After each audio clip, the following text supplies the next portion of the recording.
In the early hours after the fall of Baghdad in April 2003, the silence across Iraq felt almost unnatural. For decades, the country had lived under the rigid machinery of Saddam Hussein's state. Ministries operated under tight control. Intelligence agencies watched every neighborhood. The government's authority, brutal but unmistakable, reached into nearly every corner of the country. And then, almost overnight, it vanished. As American tanks rolled through the capital and the statues of Saddam fell, something far more dangerous than a defeated regime began to emerge. The system that had held Iraq together collapsed with it. Police stations were abandoned. Government buildings were looted. Military barracks emptied as soldiers simply went home. Entire institutions, ministries, intelligence offices, security directorates, ceased to function within days. Across the country, a vast political and security vacuum opened. At first, the moment appeared deceptively calm. But beneath the surface, networks were already forming. Former soldiers who had once served the Iraqi army began organizing in small groups. Tribal militias started rearming themselves. Religious factions saw an opportunity to claim power in regions where the state had disappeared. And quietly, moving through the chaos, were operatives tied to a far more dangerous organization. Al-Qaeda. In the months following the invasion, a new branch of the terrorist network began to take shape inside Iraq. It would eventually be known as al-Qaeda in Iraq. Unlike traditional insurgent movements, this organization operated through loose cells, shadowy intermediaries, and constantly shifting leadership structures. Fighters moved between safe houses, rural compounds, and crowded urban districts where they could disappear among civilians. Bombings began to spread across the country. Convoys were ambushed on dusty highways. Improvised explosive devices appeared along roads used by coalition forces. Local officials were assassinated. Each attack seemed isolated at first. A roadside bomb here. A sniper attack there. But intelligence analysts began noticing a pattern. These operations were not random. They were coordinated. Someone was organizing them. But identifying who, and how, proved extraordinarily difficult. Because unlike conventional armies, these insurgent networks had no headquarters, no uniforms, and often no clear hierarchy. Fighters rarely communicated through traceable systems. Many relied on couriers, whispered messages, and family connections. Satellite surveillance could see vehicles and buildings. Signals intelligence could intercept radio traffic. But most of the time, the insurgents used neither. Which meant the most important information about their networks existed only in one place. Inside the minds of people on the ground. And that created a problem the United States intelligence community understood all too well. Technology could watch Iraq from the sky. But it could not hear conversations in a village courtyard. It could not identify which neighbor secretly hosted insurgent meetings. And it could not reveal who inside a crowded marketplace was quietly passing information between militant groups. Only human sources could do that. Which meant if the United States wanted to understand the insurgency growing inside Iraq, it would need to build something far more complicated than drones or satellites. It would need people. Real individuals. Local informants. Hidden collaborators. Men and women willing, often at enormous personal risk, to share what they knew about the armed groups forming around them. And assembling that kind of intelligence network inside a fractured war zone would require a very particular organization. Not the U.S. Army. Not conventional police forces. But an agency built specifically for operating in shadows. The Central Intelligence Agency. Within months of the invasion, CIA officers were already moving quietly through Iraq, searching for the one resource that mattered more than any weapon or surveillance system. Trust. Because somewhere in the crowded streets of Baghdad, in the tribal towns of Anbar province, and in the dusty villages scattered along the Euphrates River, people knew who the insurgents were. They knew where meetings were happening. They knew which houses hid weapons. And they knew who was giving the orders. But convincing them to speak, without getting them killed, would become one of the most dangerous intelligence operations of the entire war. And that was only the beginning. Because building a secret network of informants inside a country descending into insurgency was not simply about gathering information. It was about creating an invisible web across an entire battlefield. A web that could reveal who the real leaders were, before they vanished back into the shadows. The collapse of Saddam Hussein's regime did more than end a government. It dismantled an entire intelligence system that had once monitored nearly every layer of Iraqi society. For decades, Saddam's security apparatus had been one of the most extensive surveillance networks in the Middle East. Agencies like the Mukhabarat and various internal security directorates maintained thousands of informants scattered throughout the country. Their task was simple and brutal: watch everyone. Neighborhoods were monitored. Political meetings were infiltrated. Religious gatherings were quietly observed. The state knew who people spoke to, where they traveled, and sometimes even what they whispered inside their homes. But when Baghdad fell in 2003, that vast web of surveillance collapsed almost instantly. Officers disappeared. Records were destroyed or looted. Facilities were abandoned. The system that once kept track of Iraq's population simply evaporated. And with it went the only comprehensive intelligence network that had existed inside the country. For coalition forces arriving in Iraq, the consequences were immediate. They now occupied a nation of more than 25 million people with almost no reliable local intelligence infrastructure. Military patrols could control streets and checkpoints. Armored units could secure highways. But the true battlefield was invisible. It existed inside social networks, tribal loyalties, religious factions, and clandestine militant cells operating quietly within civilian communities. And this is where the problem became extraordinarily complicated. Because insurgent groups did not operate like traditional armies. They rarely gathered in large formations. They did not maintain permanent bases. Their leadership structures were deliberately fragmented so that the capture of one member would reveal very little about the larger organization. Instead, they operated through small decentralized cells. A bomb maker in one neighborhood. A recruiter in another. A courier traveling between safe houses. Each participant often knew only a small piece of the larger structure. But together, they formed a network capable of launching coordinated attacks across entire cities. And that meant defeating them required more than firepower. It required understanding the network itself. But that wasn't the real challenge. The real challenge was discovering it. Because in many Iraqi communities, insurgents blended almost perfectly into the civilian population. A shopkeeper might secretly store weapons for a militant group. A taxi driver could be delivering messages between cells. A respected tribal member might be funding attacks against coalition forces while publicly presenting himself as a community leader. From the outside, it was almost impossible to tell the difference. Technology helped, but only to a point. Drones could track suspicious vehicles.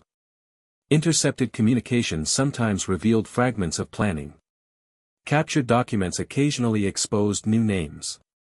But these methods were limited. Insurgent leaders quickly learned to avoid electronic communication.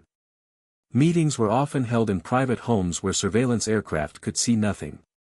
Messages were passed through trusted couriers. Instructions were delivered face-to-face. In this environment, the most valuable intelligence was not found in intercepted signals or satellite images. It lived inside people. And that realization shaped the strategy that intelligence officers would begin implementing across Iraq. The solution was something known in intelligence circles as Informant. Human intelligence. Informant relies on individuals, sources, informants, and insiders, who can provide first-hand information about events that cannot be observed remotely. In theory, the concept is simple. Someone inside a community notices something unusual. They report it to an intelligence officer. The officer evaluates the information, compares it with other sources, and determines whether it reveals part of a larger pattern. But in a war zone like Iraq, building such a system was anything but simple. Every potential source carried enormous risk. If an informant was discovered cooperating with coalition forces, the consequences could be fatal. Insurgent groups were known to retaliate brutally against suspected collaborators. Families could be targeted. Homes destroyed. Entire communities intimidated.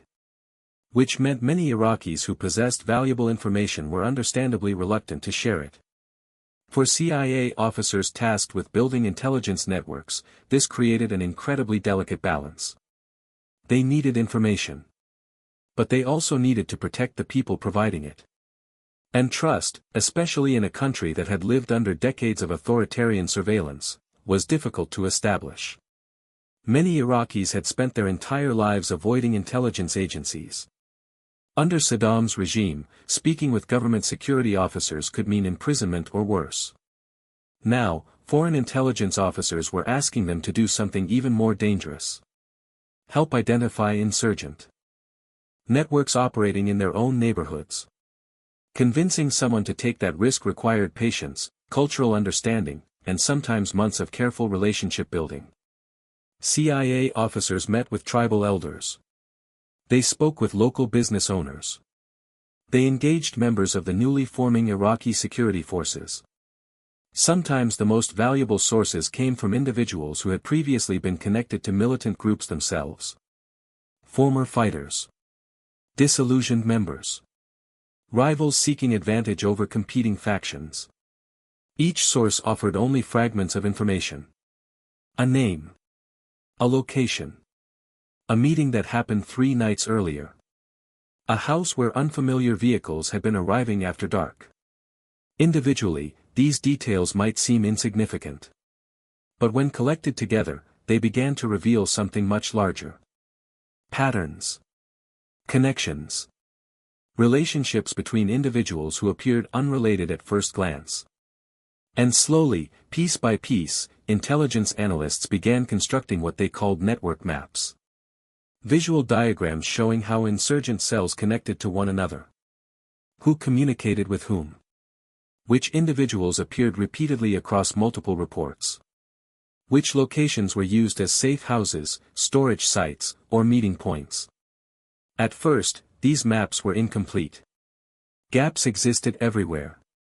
But over time, as more human sources began feeding information into the system, the picture grew clearer. Certain names appeared again and again. Certain locations emerged as critical hubs for communication or logistics.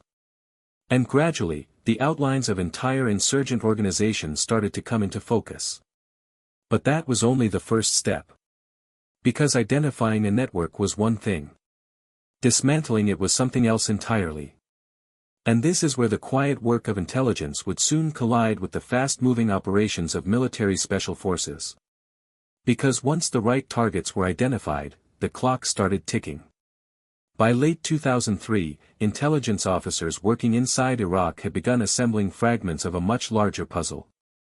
Names were appearing repeatedly across separate reports. A safe house mentioned by one source would later surface again in an interrogation transcript. A courier observed moving between 2 neighborhoods would be identified weeks later by another informant who had no connection to the first. Individually, each report seemed minor. But together, they hinted at the existence of something far more organized. Yet there was a problem. Many of these pieces did not fit together cleanly.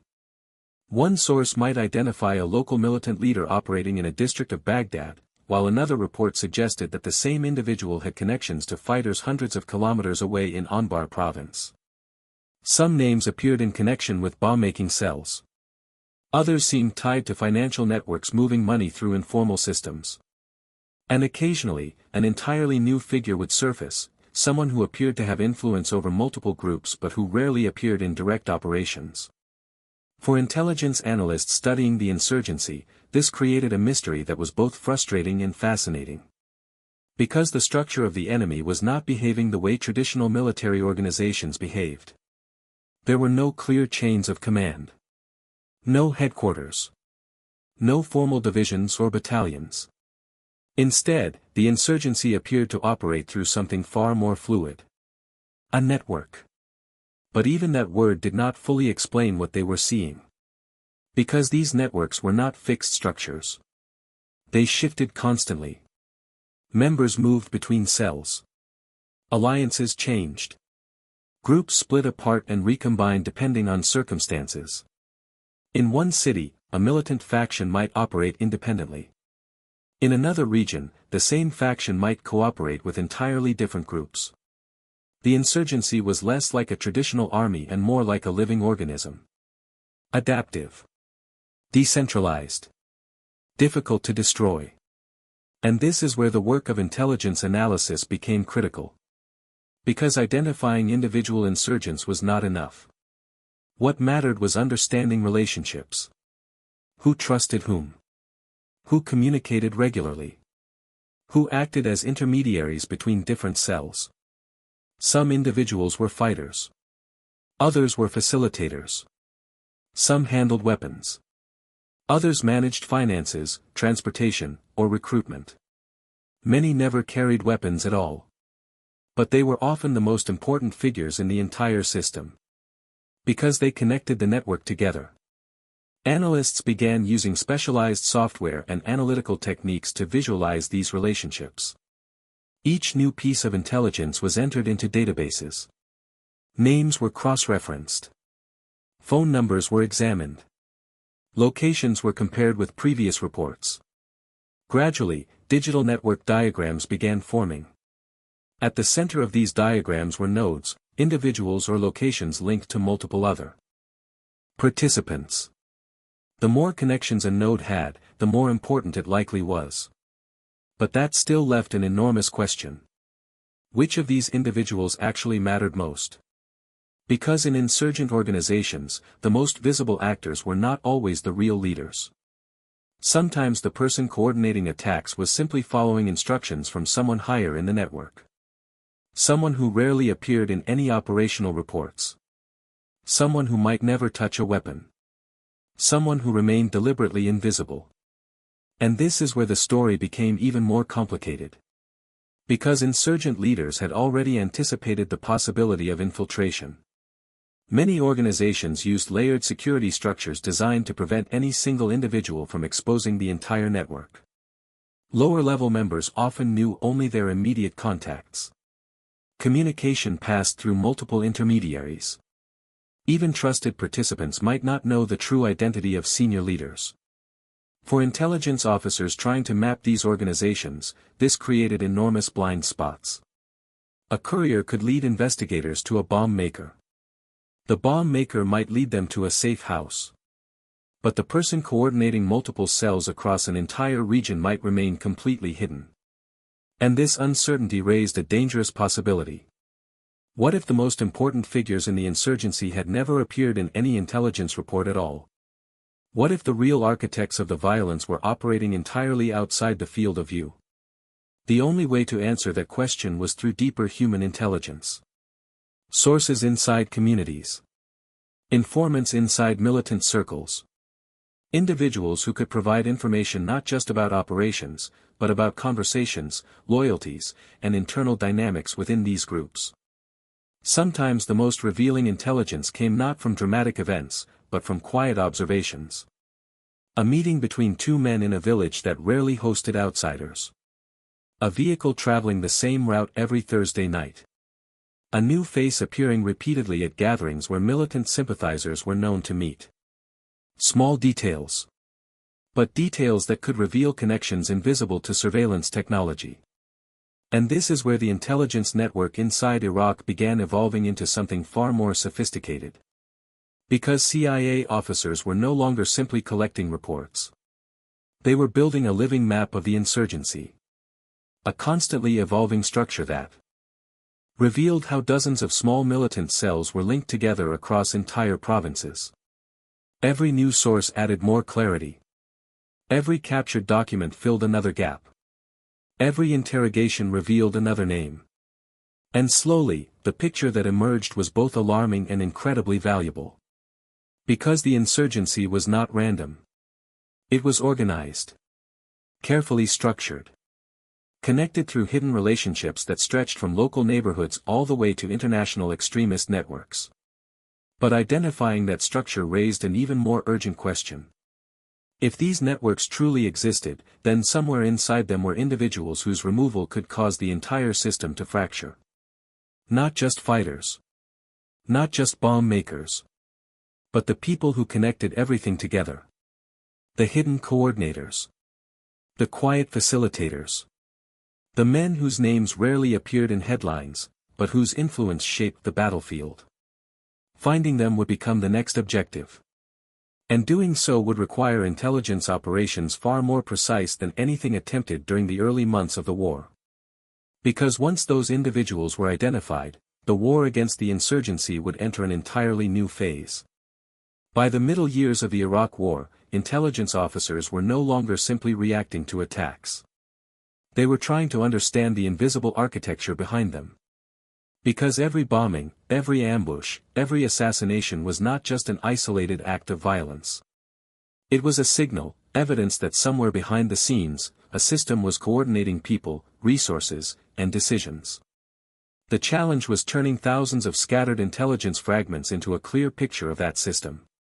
And this is where intelligence work shifted from simple information gathering to something far more analytical. Inside secure facilities in Baghdad and other coalition bases, teams of analysts began working through enormous streams of data. Reports from informants. Interrogation transcripts. Documents recovered during raids. Surveillance observations. Military patrol reports. Even rumors circulating through local communities. Individually, none of these pieces told the full story. But intelligence work has always been about connections. Analysts began linking individuals mentioned across multiple reports. A courier identified by one source might also appear in a military patrol report weeks earlier. A phone number recovered from a captured militant might correspond to a number already stored in intelligence databases. Every connection strengthened the emerging picture. Gradually, the intelligence community began visualizing insurgent organizations using what were known as link analysis models. These were not simple lists of suspects. They were complex relationship maps. Each individual represented a node. Lines between nodes represented interactions, meetings, financial transfers, shared locations, or communications. As more intelligence flowed into the system, these maps began expanding outward. Clusters formed. Groups of individuals connected through repeated interactions. Some clusters represented bomb-making teams. Others revealed logistical networks responsible for moving weapons, explosives, or fighters across different regions. And occasionally, analysts would discover something particularly important. A node connected to multiple clusters. A person who seemed to bridge otherwise separate networks. Individuals like this were known inside intelligence circles as facilitators. They were not always the most visible members of insurgent groups. Many never participated directly in attacks. But they served as the connective tissue of the entire system. They moved information between cells. They arranged safe houses. They coordinated transportation. Sometimes they handled financing. Removing one such individual could disrupt communication between multiple militant units at once.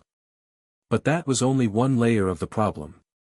Because insurgent networks often contained individuals who were even more critical. The planners.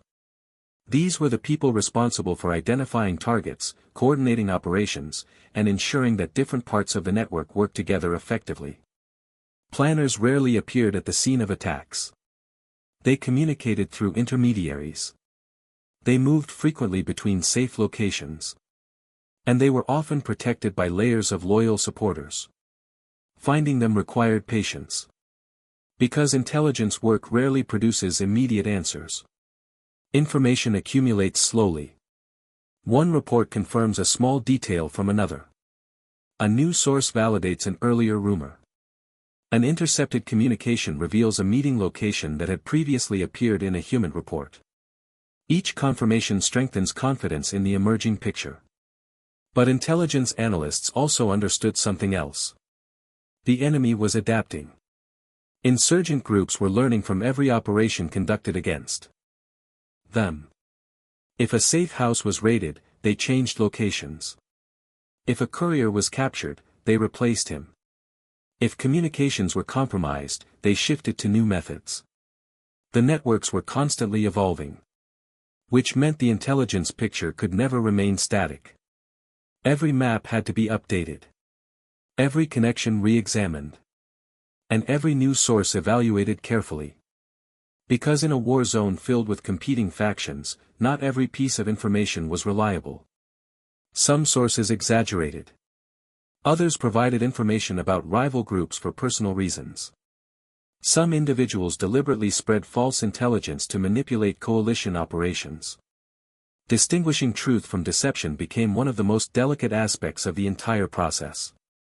Experienced intelligence officers learned to evaluate sources carefully. Was the source providing consistent information over time? Did their reports match information coming from other channels? Did their claims align with known events on the ground?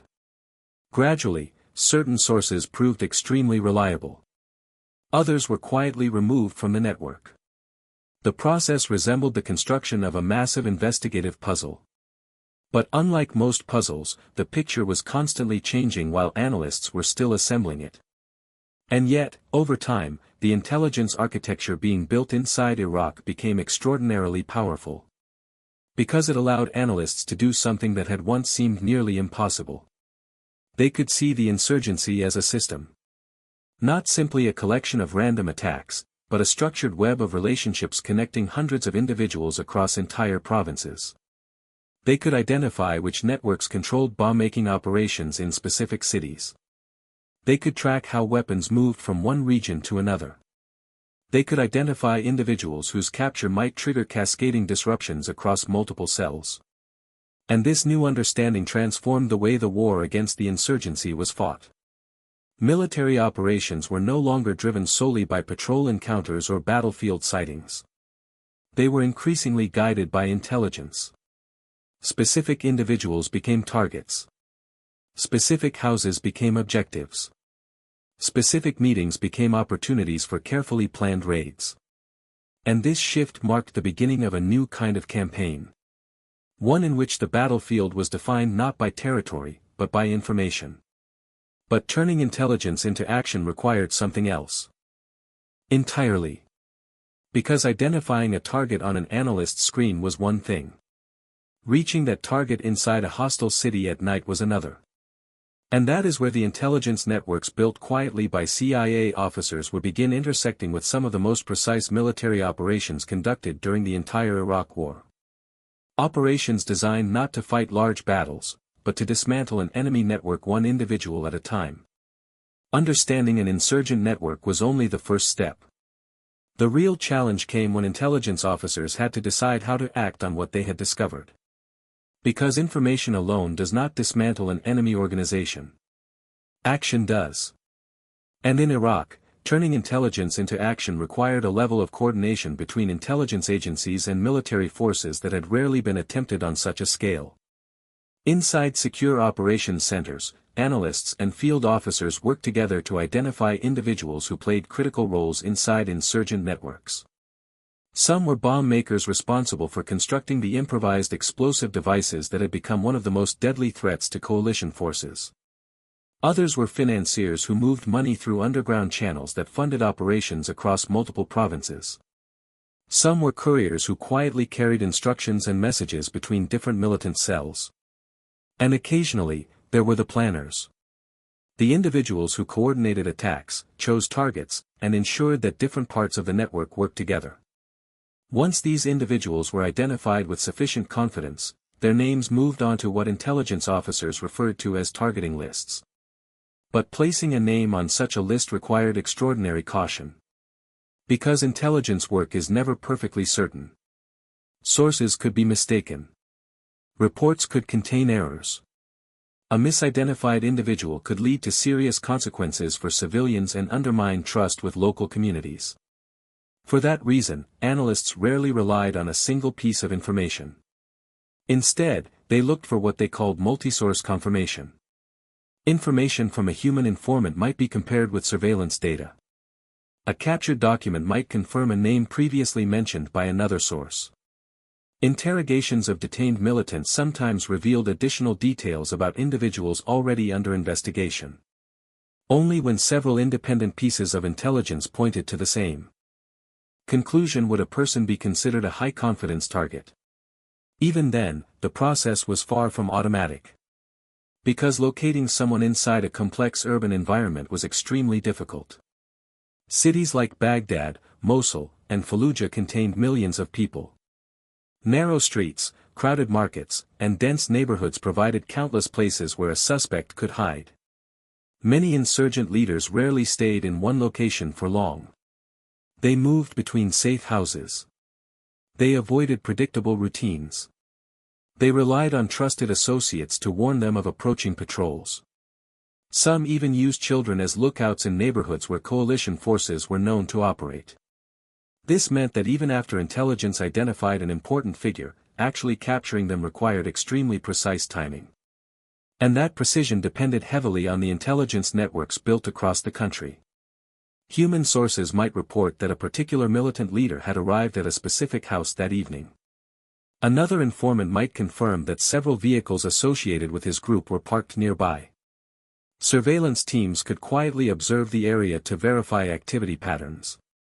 Once analysts were confident the target was present, the information would be passed to military units capable of acting quickly. Often, those units were special operations forces. Unlike conventional military units conducting patrols, these forces specialized in highly targeted missions. Their objective was not to fight large battles. It was to capture or remove specific individuals identified through intelligence analysis. These operations were usually conducted at night. Helicopters would approach quietly, often flying low to avoid detection. Ground teams would move rapidly toward the objective. Every second mattered. Because insurgent networks frequently maintained early warning systems inside neighborhoods. If word spread that coalition forces were approaching, the target might escape within minutes. For that reason, speed and surprise were essential. Once inside a compound or building, special operations teams focused on securing individuals and gathering any materials that might contain additional intelligence. Computers. Documents. Mobile phones. Address books. Even small pieces of paper could contain information valuable to analysts. And often, the intelligence gained from a single operation would lead directly to the next. A phone number recovered during one raid might reveal the location of another safe house. A captured courier might identify the individual responsible for coordinating several bombing teams. In this way, intelligence operations and military actions became part of a continuous cycle. Information led to operations. Operations produced new information. Each step revealing additional pieces of the insurgent network. But this process carried enormous risks. Because every raid, every arrest, and every disruption created pressure on insurgent organizations. And under pressure, those organizations adapted quickly. They changed communication methods. They relocated safe houses.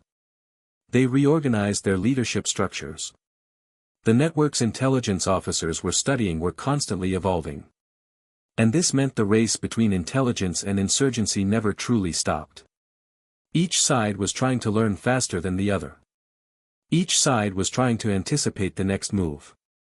And sometimes, the smallest piece of information could change the direction of the entire conflict. A single name. A single meeting.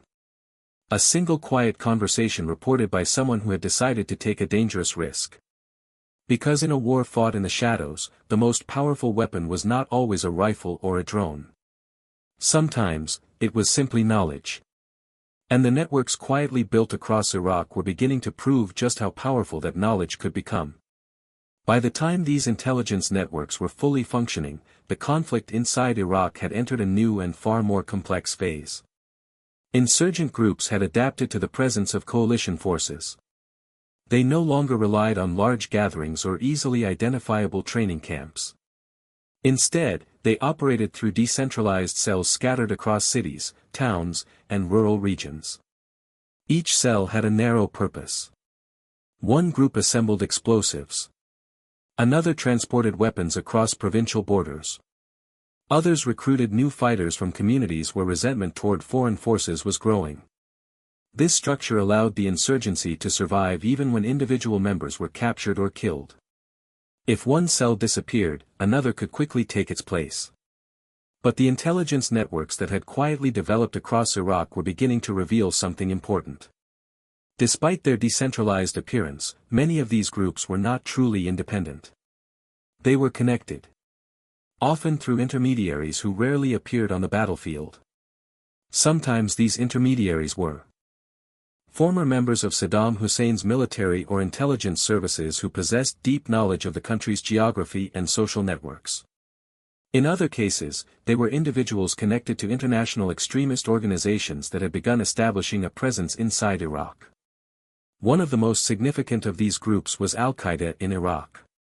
Led for a period by Abu Musab al-Zarqawi, the organization pursued a strategy designed not only to attack coalition forces but also to inflame sectarian tensions inside the country. Bombings targeting religious sites and civilian gatherings were intended to provoke retaliation between Sunni and Shia communities.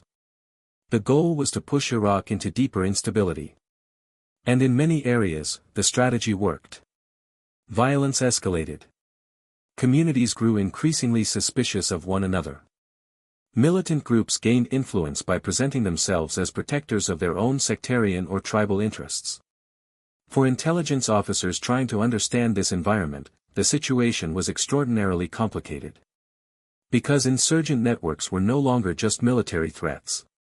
They were embedded within the social and political fabric of the country. Some fighters were motivated by ideology. Others were driven by local grievances, economic hardship, or tribal rivalries. And sometimes individuals cooperated with insurgent groups simply because they feared the consequences of refusing. This complexity meant that intelligence operations could not rely solely on identifying enemy fighters. They had to understand the broader environment in which these networks operated. Human sources became essential not only for identifying targets but also for explaining local dynamics. A source might reveal that a particular militant commander was gaining influence in a region because he had successfully mediated disputes between rival tribes. Another might explain that a bomb-making cell was receiving materials through a network of smugglers who had been operating along desert trade routes for decades.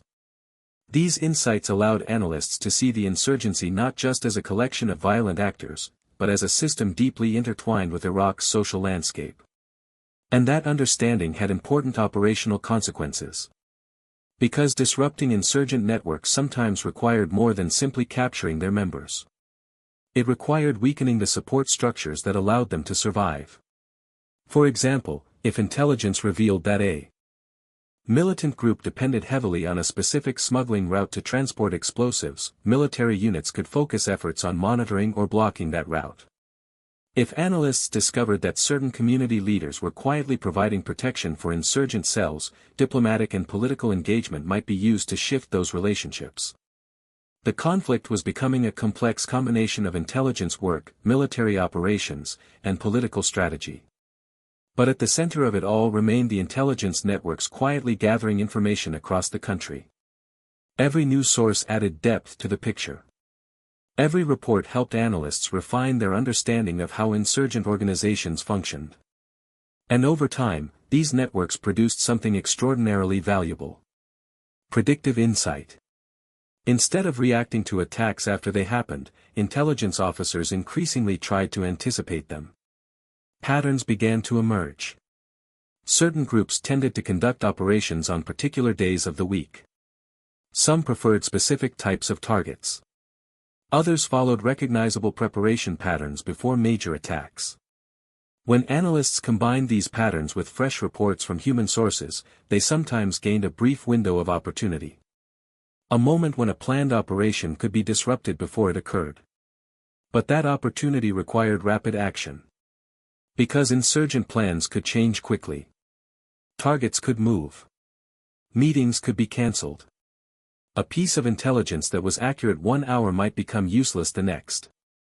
This constant race against time became one of the defining characteristics of intelligence operations in Iraq.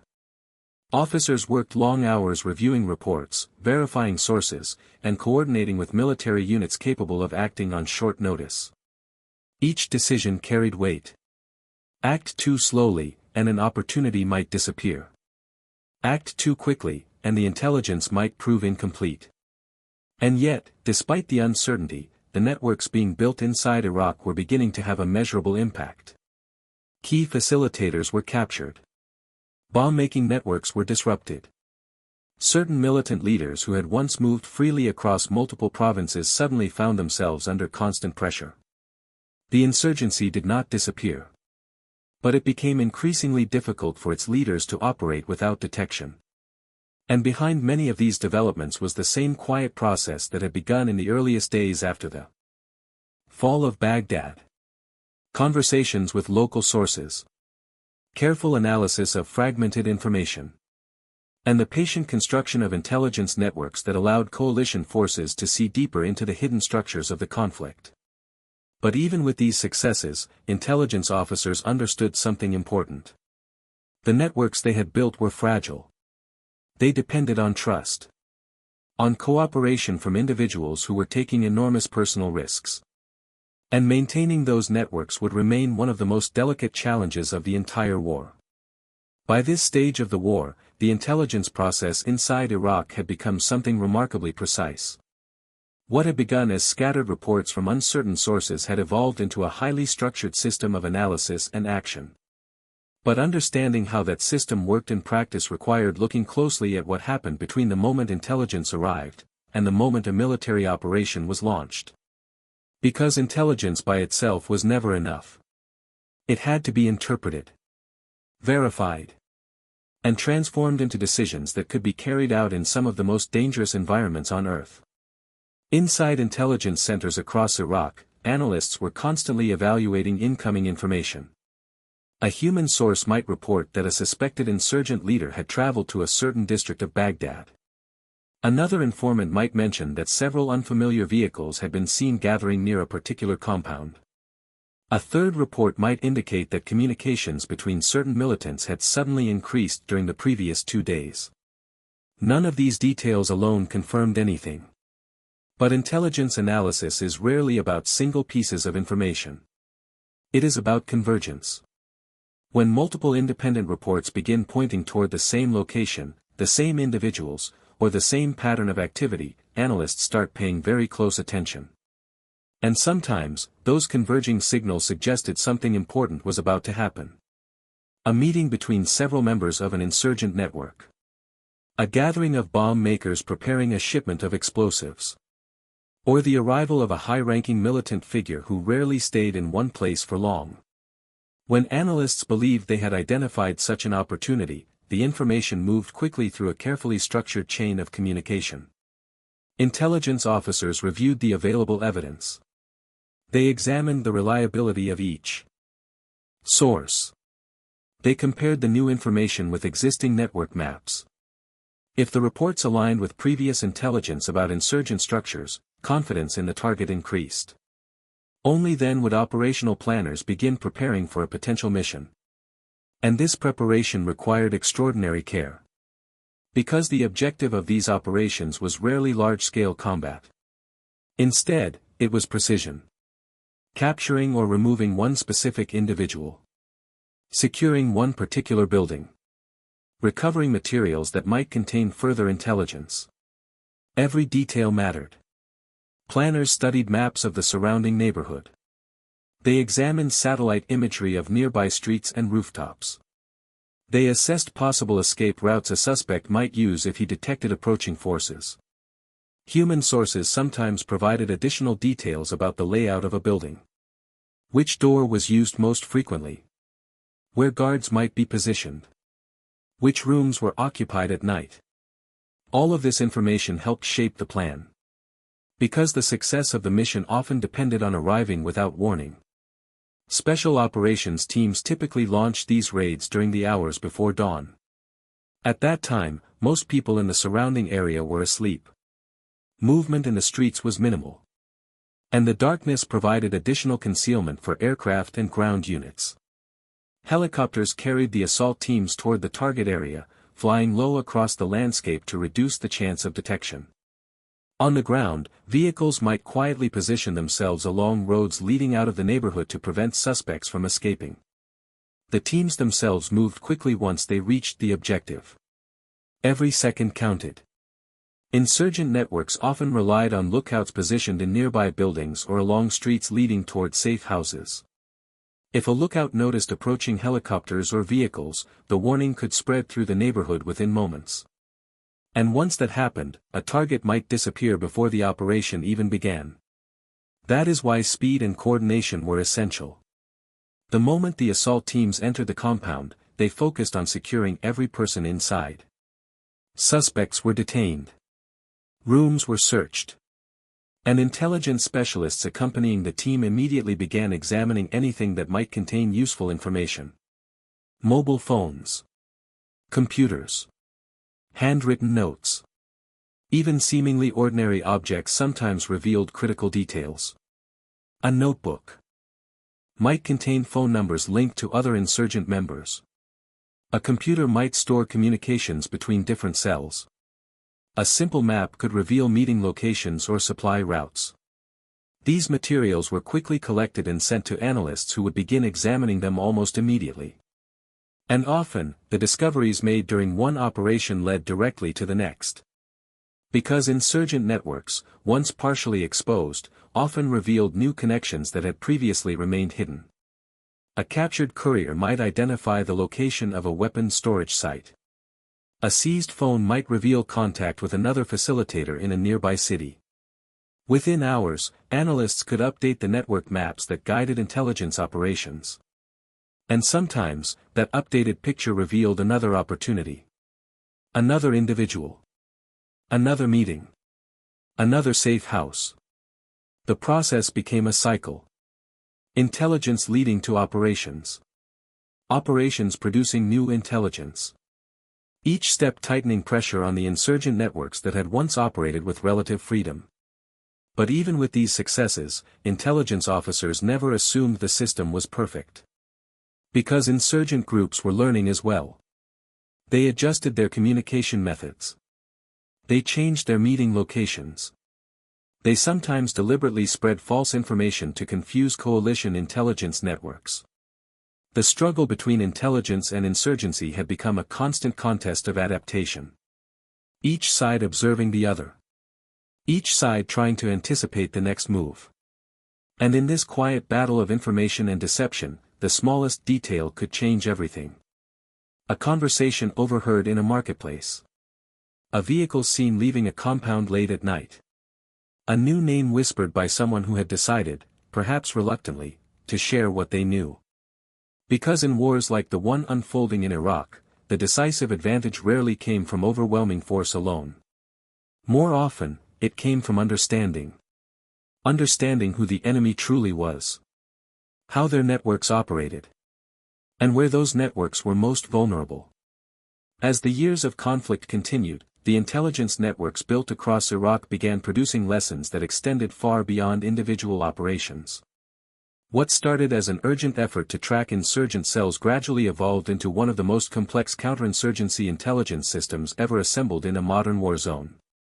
But the real value of these networks was not measured simply by the number of raids conducted or the number of militants captured. It was measured by something more subtle. Understanding. Because over time, intelligence officers and analysts began to see patterns that had not been visible during the early chaos of the war. The insurgency in Iraq was not a single unified movement. It was a collection of overlapping networks. Some were driven by ideological extremism, including organizations tied to international jihadist movements.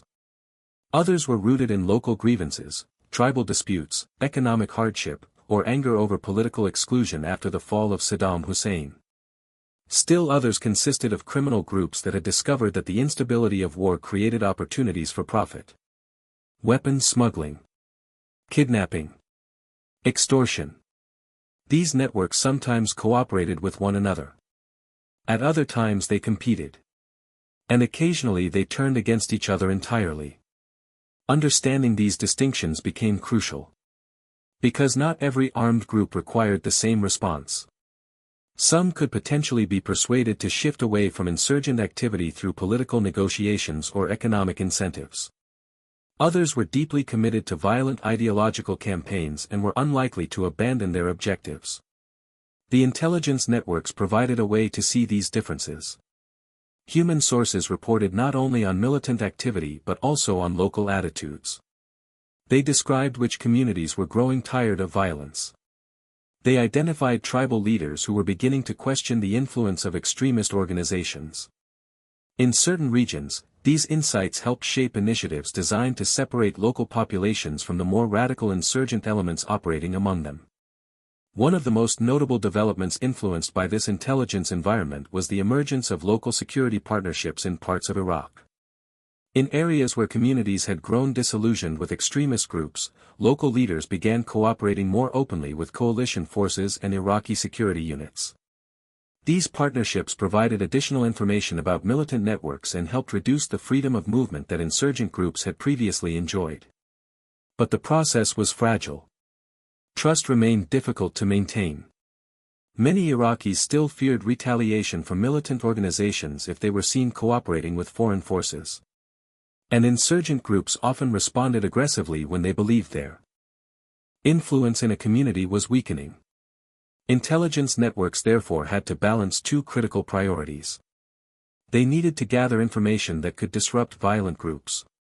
But they also needed to protect the sources who made that information possible. Sometimes this meant relocating individuals who faced serious threats. In other cases, it meant carefully controlling how intelligence was used so that informants could not be easily identified. Behind every successful operation was often a person who had quietly taken an enormous personal risk. And intelligence officers understood that protecting those individuals was essential to maintaining the network. Because once trust was broken, rebuilding it could take years. Another important lesson emerged from the way insurgent organizations adapted to pressure. As key leaders were captured or killed, new figures often emerged to replace them. Sometimes these successors were less experienced and easier to track. Other times they were more cautious and more difficult to identify. This constant cycle reinforced a fundamental reality of counterinsurgency warfare. Eliminating individuals was not enough. What mattered was disrupting the networks that allowed those individuals to operate. And that required continuous intelligence work. Constant observation. Constant analysis. Constant engagement with local communities. In many ways, the intelligence war inside Iraq became a long-term contest of learning. Each side adapted to the other. Insurgent groups experimented with new tactics and communication methods. Intelligence agencies refined their analytical tools and expanded their networks of human sources. The battlefield was not defined by front lines or territorial boundaries. It was defined by information. Who possessed it? Who understood it? And who could act on it most effectively? Over time, the intelligence networks built in Iraq helped reveal the hidden structures that had once allowed insurgent groups to operate almost invisibly. Bomb-making networks were mapped. Facilitators were identified. Financial channels were disrupted. None of these efforts ended the violence entirely. But they changed the nature of the conflict. Insurgent leaders could no longer assume they were invisible. Meetings had to be moved constantly. Communications became more cautious. Travel carried greater risk. And every new decision made by militant organizations had to account for the possibility that someone, somewhere, might be watching. Yet even as these intelligence successes accumulated, officers working inside Iraq remained aware of the limits of their work. Because intelligence networks can illuminate a battlefield. They can reveal hidden threats. They can disrupt dangerous organizations. But they cannot by themselves resolve the deeper political and social forces that shape conflicts. And Iraq's future would ultimately depend on much more than intelligence operations alone. Still, the quiet system of informants, analysts, and operators that had been built during the most difficult years of the war had demonstrated something remarkable. In a conflict defined by uncertainty and hidden enemies, information, patiently gathered and carefully understood, could reshape the entire struggle. In the long arc of modern warfare, many battles are remembered for explosions, armored columns, and decisive confrontations on open terrain. But some of the most consequential struggles unfold far from any visible battlefield. They take place quietly. In conversations that last only a few minutes. In fragments of information passed from one person to another. In reports studied by analysts late into the night. The intelligence networks built inside Iraq after 2003 belonged to that quieter kind of war.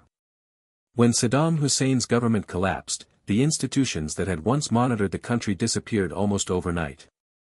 In their place emerged a fragmented landscape of armed groups, insurgent cells, tribal militias, and extremist organizations competing for influence. At first, the situation seemed almost impossible to understand. Violence appeared unpredictable. Bombing struck crowded streets. Ambushes erupted along highways. Assassinations removed local officials attempting to stabilize their communities. The enemy did not wear uniforms. There were no front lines. No clearly defined battlefield. Instead, the conflict spread through neighborhoods, marketplaces, mosques, and villages scattered across the country. And in this environment, the most powerful weapon available to intelligence officers was not advanced technology or overwhelming firepower. It was knowledge. But knowledge in a place like Iraq could not be gathered from satellites alone. It had to come from people. From individuals who understood their own communities.